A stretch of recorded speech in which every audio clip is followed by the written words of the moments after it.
ఏదన్నా జరిగిందంటే మనం ఉప్పొంగుతాం. ఉప్పొంగటం వల్ల మనం దెబ్బతింటాం. అందుకని మన క్షేమాన్ని కోరే కొన్ని కార్యాలు మనలో జరగనీయకుండా అడ్డగిస్తాడు ఆయన.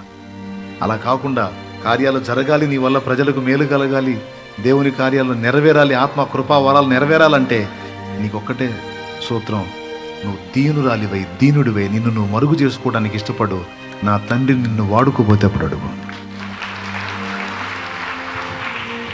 నా తండ్రి నిన్ను బలంగా వాడుకోపోతే అప్పుడు అడుగు. తప్పనిసరిగా వాడుకుంటాడు. నీ ప్రార్థనకు జవాబు డెఫినెట్గా దొరుకుతుంది. ఎంతమందికి అర్థమైంది? దీనులకు దొరికేటువంటి కృపలు అన్నీ కావు. ఇవన్నీ మనం స్వతంత్రించుకోవడానికి మనం దీనులం కావాల్సి ఉంది. ఆ దీనత్వం ఒక పట్టాన మనకు రాదు.